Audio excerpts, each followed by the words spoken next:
প্রিয় শিক্ষার্থীরা আসসালামু আলাইকুম। ভার্সেটাইল টি একাডেমির পক্ষ থেকে তোমাদের স্বাগত। প্রিয় শিক্ষার্থীরা, এখন আলোচনা করব সপ্তম শ্রেণীর বিজ্ঞান বইয়ের প্রথম অধ্যায়ের অনুশীলনী সৃজনশীল প্রশ্ন নিয়ে। এই ভিডিওর মাধ্যমে সৃজনশীল দুটি প্রশ্ন দেওয়া আছে, সেইগুলো অ্যান্সার আমি কি সুন্দরভাবে বিশ্লেষণ করে দেব। প্রিয় শিক্ষার্থীরা, চলো এখন আমরা অ্যান্সার ক্লিপটির মাধ্যমে এই ভিডিওতে বিশ্লেষণ করে আসি। সপ্তম শ্রেণীর বিজ্ঞান প্রথম অধ্যায় নিম্ন শ্রেণীর জীব সৃজনশীল সমাধান, পৃষ্ঠা নম্বর হলো 10। 1 নম্বর প্রশ্ন ছিল কি শৈবাল কি। এবার দেখো, শৈবাল হলো সমগ্র বর্গের ক্লোরোফিনযুক্ত ও স্বভোজীয় উদ্ভিদরাই হলো শৈবাল। এবার খ নম্বর বলছে ছত্রাকের মৃতজীবী বলা হয় কেন। ছত্রাককে মৃতজীবী বলা হয় কেন? ছত্রাক সমগ্রদেহী ক্লোরোফিনবিহীন অসবুজ উদ্ভিদ। ক্লোরোফিনের অভাবে এরা সালেক সংশ্লেষণের মাধ্যমে খাদ্য তৈরি করতে পারে না। খাদ্যের জন্য এদের জীবিত এবং মৃত জীবদেহের উপর নির্ভর করতে হয়। জীব পদার্থপূর্ণ মৃত জীবদেহ বাসি পচা খাদ্যদ্রব্য, ফলমূল, শাকসবজি, ভেজা রুটি, ভেজা চামড়া, গোবর ইত্যাদির জন্মায় এবং যেখান থেকে খাদ্য সংগ্রহ করে। এ কারণে ছত্রাককে মৃতজীবী বলা হয়। ঘ নম্বর প্রশ্ন বলা হয়েছে, দেখো এ দ্বারা সৃষ্ট রোগ প্রতিরোধ উপায়ের ব্যাখ্যা করো। তাহলে কি এখানে যে একটা ছবি দেওয়া ছিল সেটা তোমরা কি বইয়ের সৃজনশীলে দেখে নিতে পারো। এ দ্বারা সৃষ্ট প্রতিরোধ উপায় ব্যাখ্যা করা হলো। দেখো, উদ্দীপকে এ চিহ্নিত চিত্রটি অ্যান্টামিবা নামক এককোষী জীবের। এ ধরনের এককোষী জীবের আক্রমণের অ্যামিবিক আমাশয় হয়ে থাকে। অ্যান্টামিবা দ্বারা সৃষ্ট রোগ অর্থাৎ এবিবিক আমাশয় প্রতিরোধ করতে নিচে পদগুলো নিতে হবে। 1 নম্বর আছে মলত্যাগের পর এবং খাবার আগে সাবান ছাই দিয়ে ভালোভাবে হাত ধুতে হবে। 2 নম্বর আছে নখ নিয়মিত কেটে ফেলতে হবে। 3 নম্বর আছে নিরাপদ পানি পান করতে হবে এবং অথবা ফুটিয়ে পান করতে হবে। নলকূপের পানি নিরাপত্তায় সরাসরি পান করা, গোসল করা এবং বাসন ধোয়ার কাজে কি পানি ব্যবহার করতে হবে। স্বাস্থ্যসম্মত পায়খানা ব্যবহার করতে হবে। এবার ঘ নম্বর প্রশ্ন বলা হয়েছে সর্বশেষ ক্ষতিকারক জীব হলো পরিবেশের জন্য একটি গুরুত্বপূর্ণ যুক্তিসহ তোমার মতামত দাও।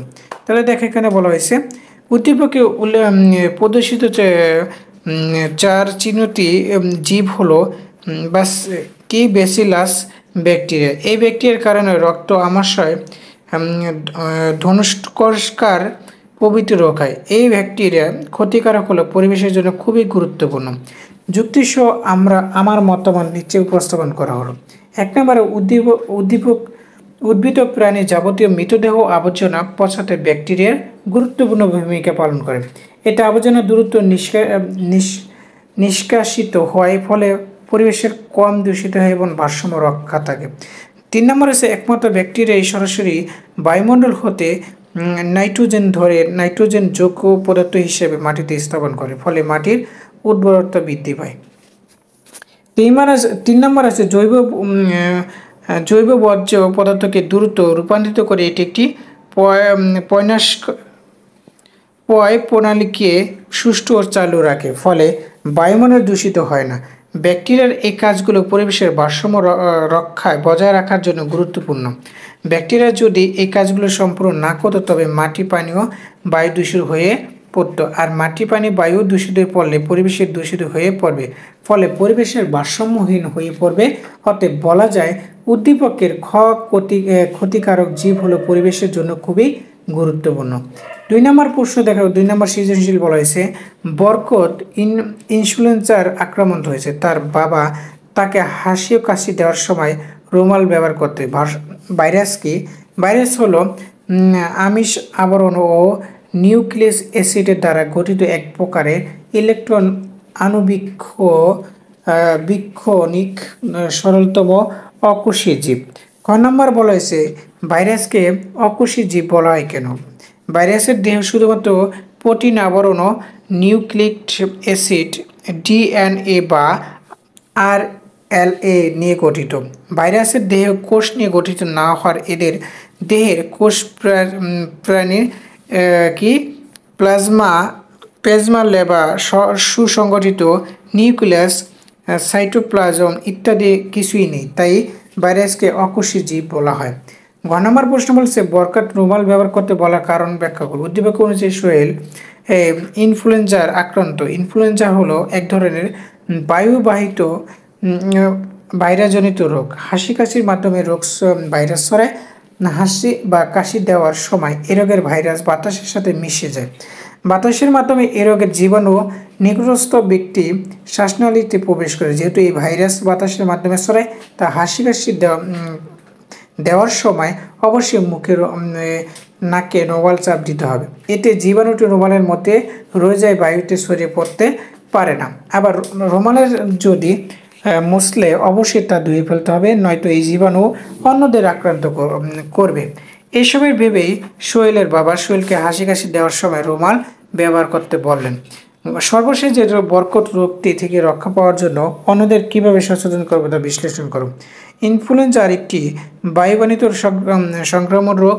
বাতাসের মাধ্যমে এই রোগটি একজন থেকে অন্যজনের ছড়িয়ে থাকে, বিদায় রোগটি থেকে রক্ষা পাওয়ার জন্য নিম্নলিখিত কাজগুলো করতে হবে।